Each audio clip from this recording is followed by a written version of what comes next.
355. 355. Anne Berest. Podcast de Chanel. À l'Opéra de Paris. Creativity.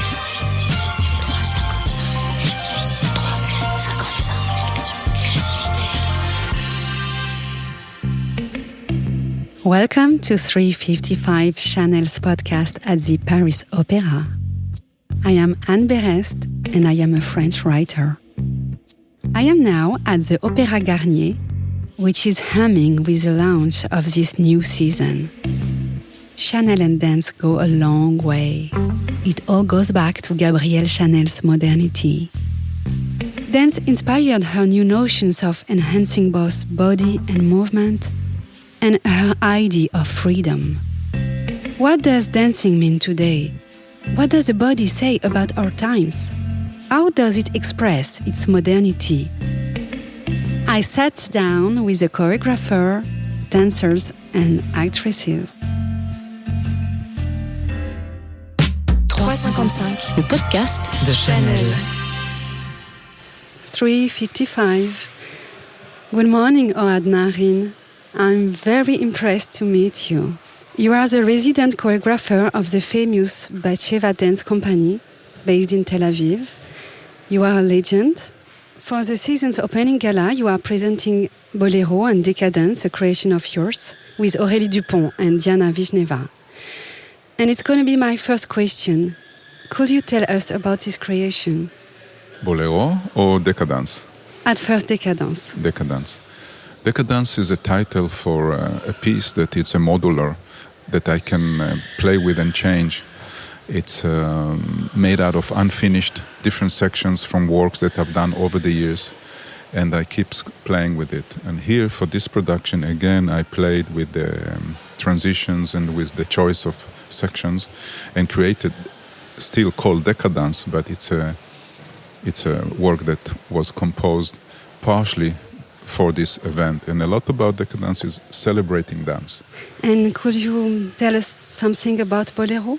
Bolero, for me, it's very interesting to do it in France because of the Ravel famous, and I hope people are open because the score is by a Japanese musician who took the Bolero music and made a transformation of it into a synthesizer in the 60s. He was a genius musician, Isao Tomita. He had a huge body of work and is a really a treasure. And his music, his Bolero, of course, it's different from the original. Mm-hmm. So first of all, it's interesting to know it. And when you listen to it and you know the original, you can be disturbed in the beginning. But then you realize that he is respecting the music. And he has the ability to laugh at himself while he's transposing the music. And he's done it very cleverly and in a genius way. It was done for my company 10 years ago maybe.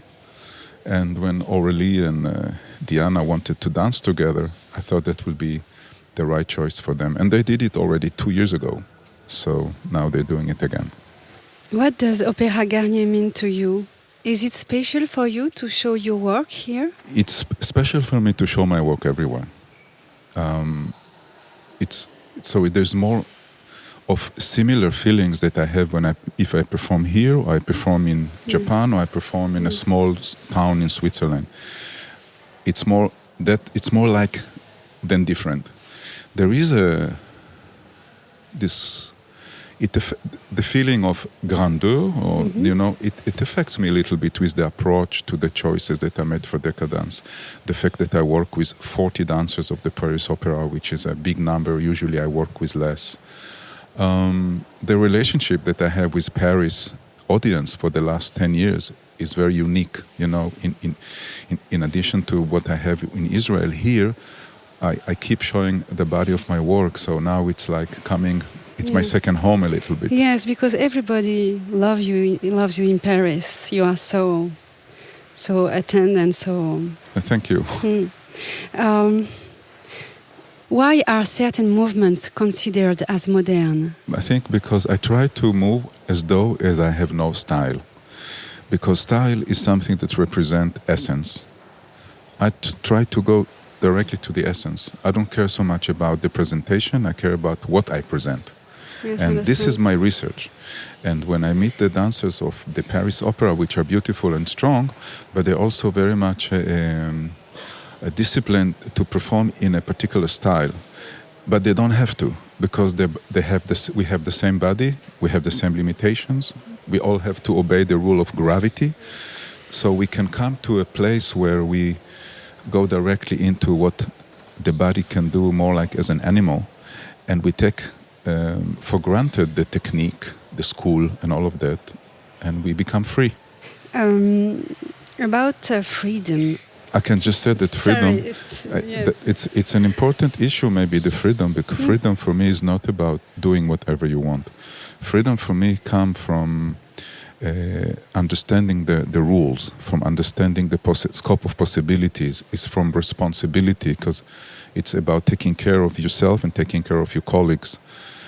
So freedom comes from knowledge, not from do whatever you want. Creativity.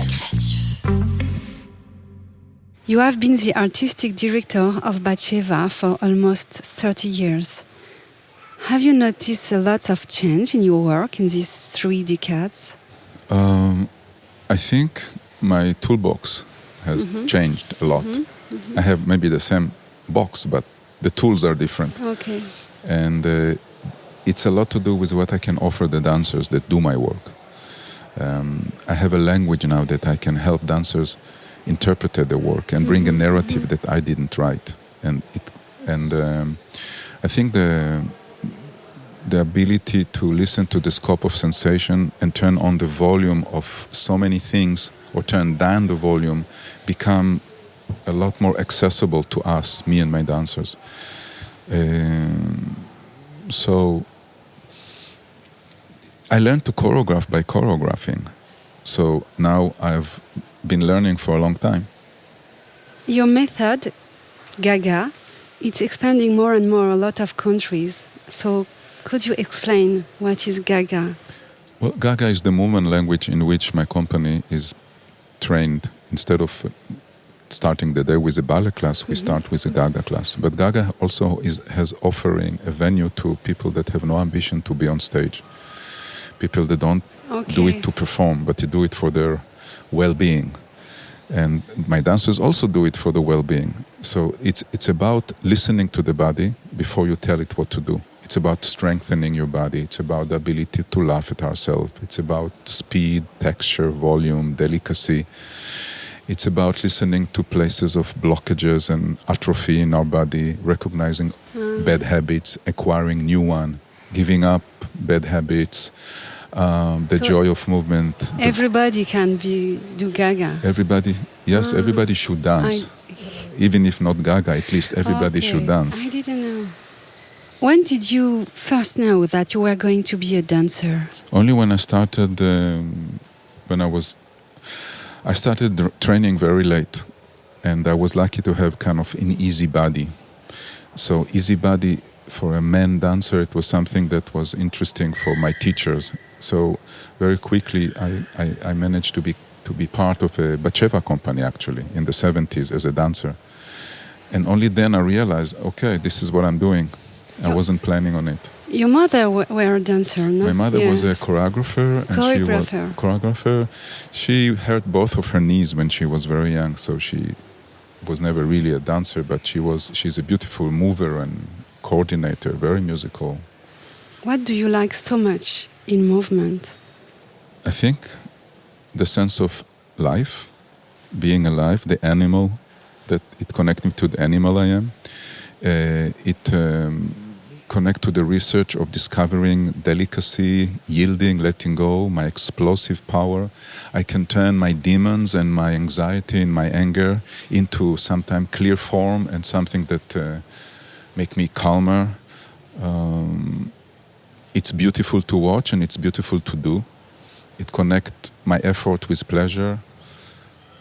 It's cleansing. What qualities do you expect from a dancer?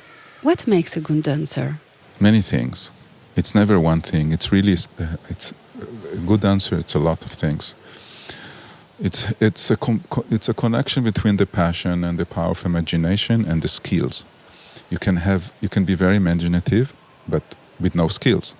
You can be very passionate with no imagine. So you need to find the combination of all the three.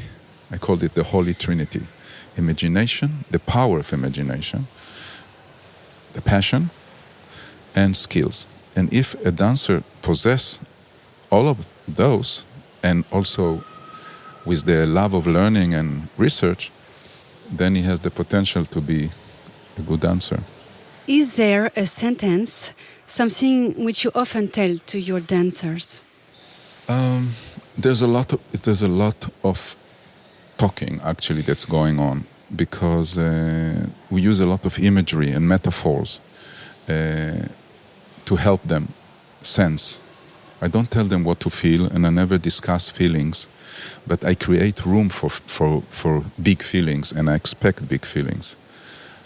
So, the idea of the flow of energy, the letting go, the delicacy, explosivity, the clarity of form, things that we talk about and how to achieve it, there's a lot of discussion about it. I think it's in Bolero your dancers will wear costumes specially designed by Karl Lagerfeld. Have you seen them? I just saw them. Yes? Yeah. Can you tell us something about them? They're based on the original costume that were made for it. They were made, they look at the photos of the original and they made it more connect to how they produce chic and clean. But it's very simple. The idea is very simple. What would you say is the most important in a costume which a dancer will wear on stage? That we see him and not the costumes. Yes. Like a dress. I guess. Did you know that Gabrielle Chanel had taken dancing lessons with Isadora Duncan? No? Yes. No. It's nice to know. Do you think Gabrielle would have like Gaga? I would like to hope that everyone would like Gaga, because it's not about liking Gaga, it's about liking your own body, not for what it looks like, but what it sounds like, and accept it. Where do you draw your inspiration from? It's a question that people ask me. Yes. And I think it connects to a lot of things. To answer it honestly, I don't know how. I can say that a lot of it comes from my connection to the child I am, which means someone who is curious, like the act of learning, like the idea of playing. I like to think of everything as a game a little bit, and I take the game seriously, but try not to take myself seriously. Yes, like child playing seriously. Yeah, and I like to feel a lot. And when things give me strong feelings, I try to understand why did I feel that way, and then I try to put it into my research and my process. Creativity. A little questionnaire, 3 questions. Okay. Very short question. If you were a part of your body, which one would it be? My rectum. If you were another body than yours, whose would it be? Whose would it be? Yes. Another body of yours? Emmanuel Epstein. Who would you like to see dance? Who would I like to see dance? I think I would like to see, I can say in general, I think if soldiers, we get some dance classes, we might have less wars. Thank you. Toda Rabba. My pleasure. 355. 355.